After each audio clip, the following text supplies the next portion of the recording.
Good evening mga litong ko. So, isang panibagong episode na naman ang magaganap ngayong gabi. Unang biyahe natin kay Move 8. Isang mapagpalang gabi sa inyo mga paps. By the way, ako nga pala si Litong TV. So yun, start na tayo. Let's go! Dahil full time tayo kay Move 8 ngayong gabi for today's video. First booking ko nga pala si ma'am. Drop off niya sa may Diliman lang, malapit sa may Sintris. Pagkatapos ako binayaran ni ma'am, sa unang booking natin kay Move 8, kumapang ako sa may Sintris. Pero kalahating oras tayo nagantay doon. Wala pa rin pinapasukan ng booking. So yun mga paps, wala pa rin, hindi pa rin tayo pinapasukan ng booking mga paps, no? So nandito tayo sa Sintris pa rin mga paps, 7:20 na, 7:30 na mga paps. Okay, so matumal pa rin.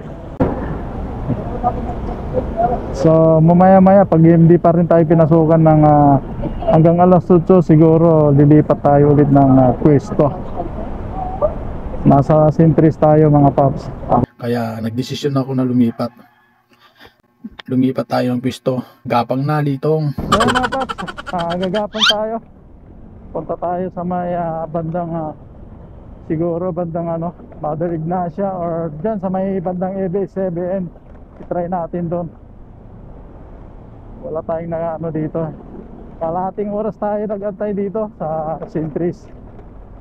Pero walang tunog, maraming rider pa. Okay, lipat ulit tayo. Let's go! Doon na yung gulong mo sa kakagapang.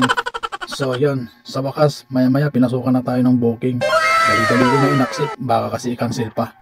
Maya pa, parating na ako sa pick-up location ng ating pangalawang booking. Itinix ko rin, walang respond. Mukhang nangangamoy ng cancel pa ata, Litong. Tinawagan ko na rin yun, hindi pa rin yan sinasagot. Ini-ignore tayo, kaya kamalas mo, Litong. Sinubukan ko tumawag ulit. Nasa harapan ko na pala. Wait. Tawagan natin. Oh no!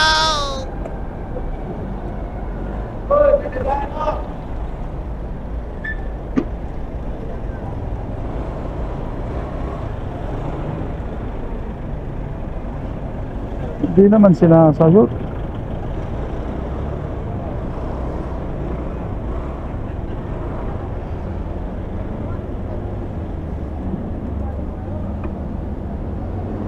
Hello? Opo ma'am. Saan po kayo ma'am?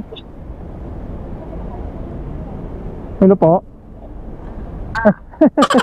Ikaw pala ma'am eh.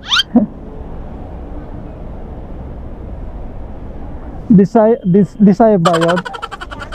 Actually po. Nalito dito.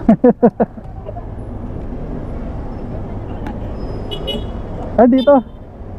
Ang bag niya. Si madam, inilagay na niya yung bag niya sa likod ng top box ko.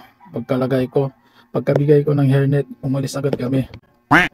Pagkalipas ng ilang minuto, dumating na kami sa pa-drop off location ni ma'am. Sobrang dilim, kaya nakakatakot pala bumiyahe ng gabi.